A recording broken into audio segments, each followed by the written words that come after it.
Hey, what's up everybody? It's your girl Hope Dreamer, and today I am doing a video on the internet's latest trend, which is Among Us. So, in this video, I'm trying to draw my character as a Among Us little whatever blob thingies that they took inspiration from for the characters. But anyways, it was a lot of fun to actually do this. I've seen so many people do it I've seen not many, some people do it online, and even Pick Crew, I do believe, has made a Among Us website where you can make your own character into Among Us. It's called Among Us Lookalikes, where you take your real life self and you turn yourself into an Among Us character, which I thought was a really cool idea. But I don't like other people drawing artwork because I always think it's gonna turn out wrong, and so I decided, hey, why not I just do like Among Us? Like, why don't I just draw a Among Us thing or thingamajig, whatever they're called. So that's what I did here. I went on to Firealpaca and I started drawing. The so the basic idea I kind of had for this was my character Hope in the Among Us world, and she's trying to tell everybody that it's not her, but except she's always really nervous when there's people accusing her. So basically, she's really bad at the game, and they'd probably eject her anyways. So yeah, that was. Um, I didn't like just a plain suit, so I did try to add some accessories and stuff, and I tried to move stuff around to make it like a little bit more interesting. And I added the hair like flaring out like that so it'd look a bit more like there was action in the picture and everything. So I thought that was a really good touch on my part. So yeah. And I added some accessories because I just don't like the plain, I just don't like it just being a picture with nothing going on in it and nothing to make it look interesting and everything. So that's why I did that. And after I colored it, which was obviously off camera for, I don't know why I did it off camera, but yeah. And I looked up some references for the Skeld spaceship because I wanted her to be like right behind their window where there's the there's a window and all of the stars out there. Because I thought that would be a good thing. If she's already finished up all her tasks, she would probably just be chilling there. So yeah, that's the basic thing that I had in mind for the picture and everything and the setting, which I think it turned out really great. I was trying to find the right brush to do the pattern on the flooring, and I didn't get it right in the end. But I tried, so that counts for something, right? Yeah, I'll just pretend you agreed with me. But I had a lot of fun doing this. I don't do a lot of space pictures, and so therefore I'm kind of bad at drawing galaxies and stuff, but I thought it was a really good challenge to try and create a background that I was uncomfortable with so I could get over that fear of doing it and everything, and making the background more abstract and everything. Which I was using I was playing around with a ton of effects and trying to do add, overlay, and everything. And I've tried to figure out what everything did. Because whenever I don't know what I'm doing, I just do something random and see where it takes me. I think it turned out well in this case. I knew that later on in the picture I was going to have to draw like a white glass thing over it, and I was trying to add tints and different things to make it look more vibrant and more kind of galaxy-like. And there I'm adding the screen, like the glass covering to the window. And for some reason I wanted to make it look kind of like matted for some reason, and I don't know why. So I scribbled all over it near the top to add a lighting that looked kind of what I wanted it to look like. And so yeah, I wanted like a rough kind of surface for some reason. I don't know why, but I thought it maybe would look better. So as you can see, like there I am, just adding. And so then it came to adding stars, which I used the particle brush for, and I love using the particle brush because in IBS Paint you can't just use that. You have to draw each little dot yourself. And copy and paste, and here you just have a brush that does random particles for you, and it's amazing. It's awesome. And I'm starting to take that brush for granted. I use it so much when I'm doing galaxies. And you'll see later in the hair I also use it to kind of add a little touch of like light to the hair.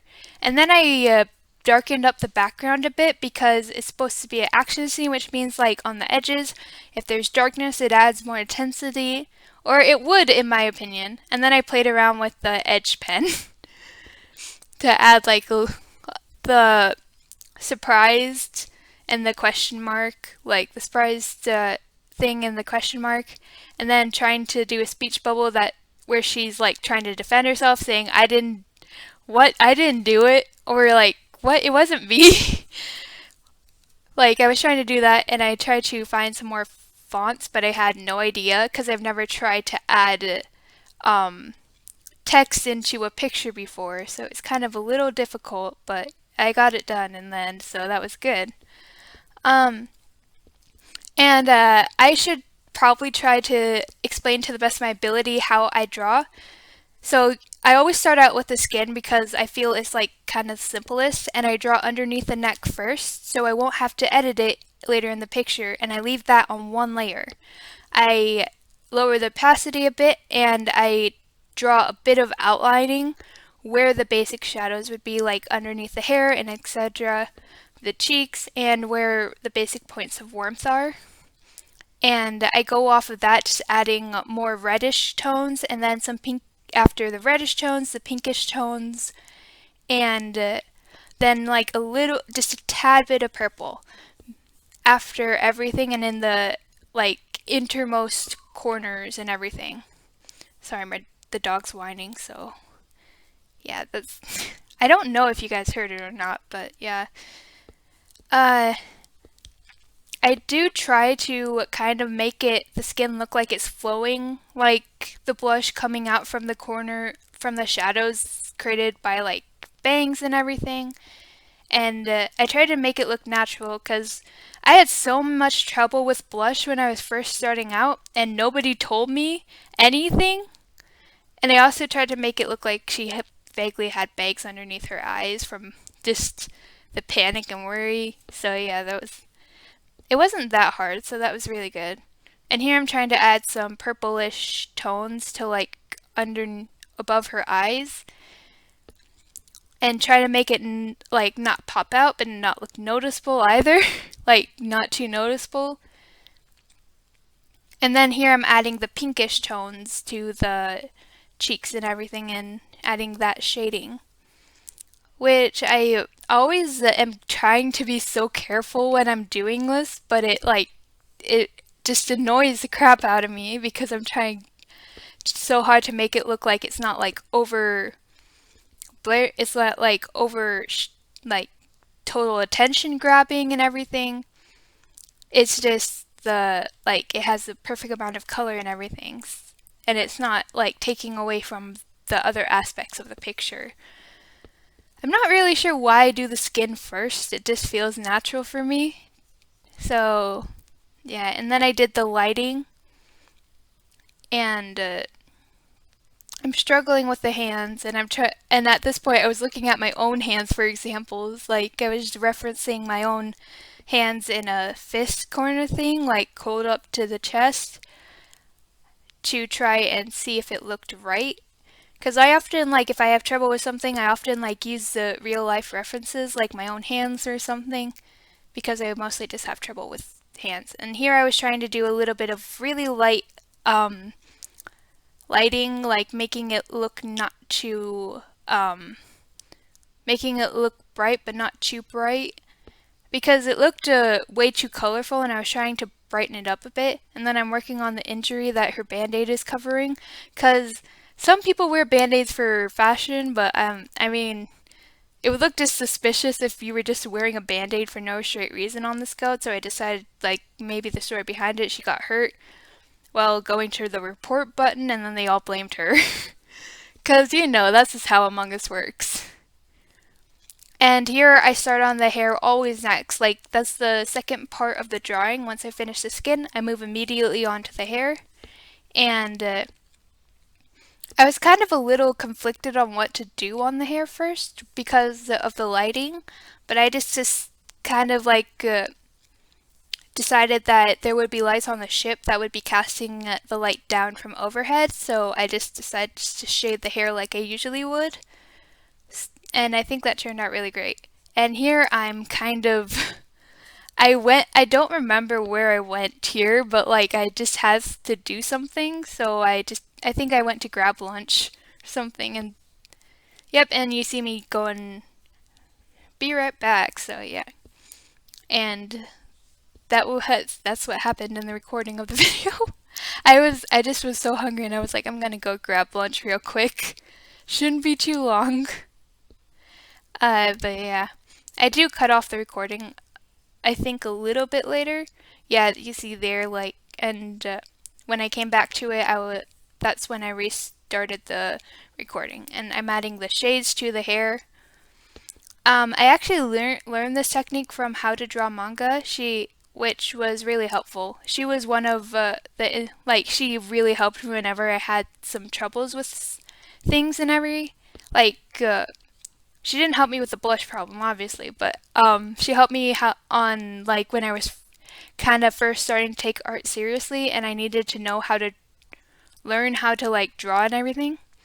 And I'm using that as a lighting tactic by kind of making it look like the skin is lighting up the hair in a way. I think it just looks cool and it's just personal preference, but if you guys ever do, like if you're guys in a drawing, you can just do whatever makes you feel okay or comfortable. But that's just what I do because I don't know. I think it looks cooler and it adds a bit of lighting around the face. But yeah, I really liked shading the hair for some reason. I don't know why. I just really enjoyed just doing shading the hair and everything. I thought it turned out really great in the end, and I think it's probably a style that I'm going to continuously use and everything. And I think it turned out great. So yeah, um,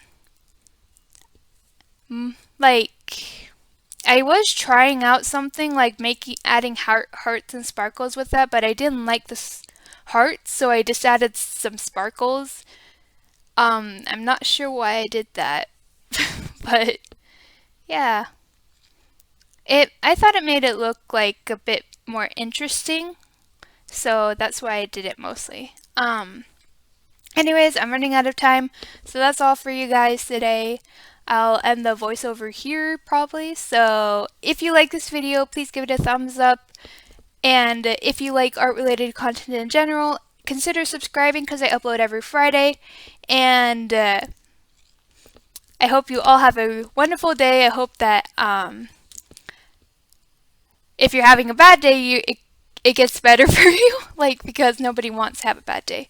But anyways, I really hope you enjoyed this picture because I had so much fun creating it. And yeah, I hope you guys please consider subscribing if this is the first video that you watched of mine and you really like it. Consider subscribing because honestly, every time people subscribe, it just makes me feel extremely happy that people want to watch my content. And yeah, so I'm gonna cut off the voice recording here, and I hope you enjoyed the rest of the speed paint, and I will see you later, dreamers. Bye.